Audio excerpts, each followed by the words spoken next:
अंजल ज्ञान गंगा में आप सभी का स्वागत है। हम संक्षिप्त महाभारत का पाठ कर रहे हैं जिसमें कि वन पर्व चल रहा है। कल हमने कथा में सावित्री द्वारा सत्यवान को जीवन देने की कथा को पढ़ा था। आज हम दुम्तसेन और शैब्या की चिंता, सत्यवान और सावित्री का आश्रम में पहुंचना तथा दुम्तसेन का राज्य पाने की कथा को सुनेंगे। मार्कंडे जी कहते हैं, राजन, इस बीच में दुम्तसेन को दृष्टि प्राप्त हो गई। उन्हें सब वस्तुएं दिखाई देने लगी। पुत्र के न आने से उन्हें बड़ी चिंता हुई और रानी शैब्या के सहित वे उसे सब आश्रम में घूमकर देखने लगे। फिर उनके पास समस्त आश्रमवासी ब्राह्मण आए और उन्हें धीरज बंधाकर उनके आश्रम में ले गए। वहाँ बूढ़े ब्राह्मण उन्हें प्राचीन राजाओं की तरह तरह की कथाएं सुनाकर धैर्य बंधाने लगे। उनमें एक सुवर्ण नाम का ब्राह्मण था। वह बड़ा सत्यवादी था। उसने कहा, सत्यवान की स्त्री सावित्री तप, इंद्रिय संयम और सदाचार का सेवन करने वाली है, इसलिए वह अवश्य जीवित होगा। एक दूसरे ब्राह्मण गौतम ने कहा, मैंने अंगों सहित वेदों का अध्ययन किया है और बहुत तपस्या भी की है तथा कुमारावस्था में ब्रह्मचर्य पालन और गुरु तथा अग्नि को तृप्त भी किया है। इस तपस्या के प्रभाव से मुझे दूसरों के मन की बात मालूम हो जाती है, अतः मेरी बात सच मानो, सत्यवान अवश्य जीवित है। फिर सभी ऋषि कहने लगे, सत्यवान की स्त्री सावित्री में अवैधव्य के सूचक सभी शुभ लक्षण विद्यमान हैं, अतः सत्यवान जीवित ही है। दालव्य ने कहा, देखिए, आपको दृष्टि मिली है और सावित्री व्रत का पारण किए बिना ही सत्यवान के साथ गई है, अतः वह अवश्य जीवित होना चाहिए। जब सत्यवक्ता ऋषियों ने धूम्रसेन को इस प्रकार समझाया तो उन सब की बातें मानकर वे स्थिर हो गए। इसके कुछ देर बाद सत्यवान के सहित सावित्री आ गई और वे दोनों प्रसन्न होते हुए आश्रम में अंदर आ गए। उन्हें देखकर ब्राह्मणों ने कहा, लो राजन, तुम्हें पुत्र मिल गया और नेत्र भी प्राप्त हो गए। फिर सत्यवान से पूछा, सत्यवान, तुम स्त्री के साथ कहाँ गए थे? सो पहले ही क्यों नहीं लौट आए? इतनी रात बीतने पर कैसे लौटे हो? ऐसी क्या अड़चन आ गई थी? राजकुमार, आज तो तुमने अपने माता पिता और हम सबको बड़ी चिंता में डाल दिया था, सो हम नहीं जानते क्या कारण हुआ, जरा सब बातें बताओ। सत्यवान ने कहा, मैं पिताजी से आज्ञा लेकर सावित्री के सहित गया था। वहाँ जंगल में लकड़ी काटते काटते मेरे सिर में दर्द होने लगा। उस समय ऐसा जान पड़ता था कि उस वेदना के कारण ही मैं बहुत देर तक सोता रहा। इतनी देर तो मैं पहले कभी नहीं सोया। आप सब लोग किसी प्रकार की चिंता ना करें, इसी निमित्त से हमें आने में देरी हो गई और कोई कारण नहीं है। गौतम बोले, सत्यवान, तुम्हारे पिता धूम्रसेन को आज अकस्मात दृष्टि प्राप्त हो गई है। तुम्हें वास्तविक कारण का पता नहीं है। ये सब बातें तो सावित्री बता सकती है। सावित्री, तुझे हम प्रभाव से साक्षात सावित्री ब्रह्माणी के समान ही समझती हैं। तुझे भूत भविष्य की बातें भी ज्ञान है।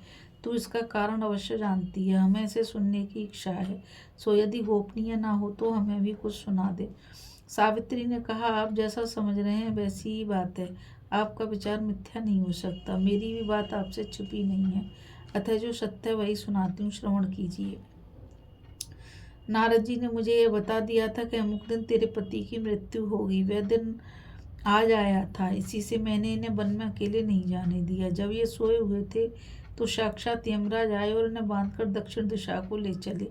मैंने सत्य वचनों द्वारा उन देवश्रेष्ठ की स्तुति की। इस पर उन्होंने मुझे 5 वर दिए, सो सुनिए। ससुर जी को नेत्र और राज्य प्राप्त हो। 2 वर तो ये थे, मेरे पिताजी स्वपुत्र मिले और स्वपुत्र मुझे प्राप्त हों, ये 2 ये थे। तथा 5वें वर के अनुसार मेरे पतिदेव सत्यवान को 400 वर्ष की आयु प्राप्त हुई है। पतिदेव की जीवन प्राप्ति के लिए मैंने यह व्रत किया था। इस प्रकार विस्तार से मैंने आपको सब कारण बता दिया। ऋषियों ने कहा, साध्वी, तू सुशीला, व्रतशीला और पवित्र आचरण वाली है। तूने उत्तम कुल में जन्म लिया है। राजा धूम्रसेन का दुखाक्रांत परवा राजा अंधकार में गड्ढे में डूबा जाता था, सो तूने उसे बचा लिया। मार्कंडे जी कहते हैं, राजन, वहाँ एकत्रित हुए ऋषियों ने इस प्रकार प्रशंसा करके स्त्री स्त्री रत्न भूता सावित्री का सत्कार किया तथा राजा और राजकुमार की अनुमति लेकर प्रसन्न चित्त से अपने अपने आश्रमों को चले गए। दूसरे दिन शाल्व देश के समस्त राज कर्मचारियों ने आकर धूम्रसेन से कहा कि वहाँ जो राजा था उसे उसी के मंत्री ने मार डाला है तथा उसके किसी सहायक और स्वजन को भी जीवित नहीं छोड़ा है। शत्रु की सारी सेना भाग गई है और सारी प्रजा ने आपके विषय में एकमत होकर यह निश्चय किया है कि उन्हें दिखता हो अथवा ना दिखता हो वे ही हमारे राजा होंगे। राजन, ऐसा निश्चय करके ही हमें यहाँ भेजा गया है। हम आपके लिए ये सवारियाँ और आपकी चतुरंगणी सेना लाए हैं। आपका मंगल हो। अब प्रस्थान करने की कृपा कीजिए। नगर में आपकी जय घोषित कर दी गई है। आप अपने बाप दादों के राज्य पर चिरकाल तक प्रतिष्ठित रहें। फिर राजा धूम्रसेन को नेत्रयुक्त और स्वस्थ शरीर वाला देखकर उन सभी के नेत्र आश्चर्य से खिल उठे और उन्होंने सिर झुकाकर प्रणाम किया। राजा ने आश्रम में रहने वाले वृद्ध ब्राह्मणों का अभिवादन किया और उनसे सत्कृत हो अपनी राजधानी को चल दिए। वहां पहुंचने पर पुरोहितों ने बड़ी प्रसन्नता से धूम्रसेन का राज्याभिषेक किया और उनके पुत्र महात्मा सत्यवान को युवराज बनाया। इसके बहुत समय बाद सावित्री के 100 पुत्र हुए जो संग्राम में पीठ न दिखाने वाले और यश की वृद्धि करने वाले शूरवीर थे। इसी प्रकार मद्र राजस्पति की रानी मालवी के गर्भ से उसके वैसे ही 100 भाई हुए। इस प्रकार सावित्री ने अपने को तथा माता पिता, सास ससुर और पति के कुल इन सभी को संकट से उबार लिया। इसी प्रकार ये सावित्री के समान शीलवती, कुल कामनी, कल्याणी द्रौपदी भी आप सबका उद्धार कर देगी। वैशंपायन जी कहते हैं, राजन, इस प्रकार मार्कंडे जी के समझाने से शोक और संताप से मुक्त होकर महाराज युधिष्ठिर काम्यक मन में रहने लगे। जो पुरुष इस परम पवित्र सावित्री चरित्र को श्रद्धा पूर्वक सुनेगा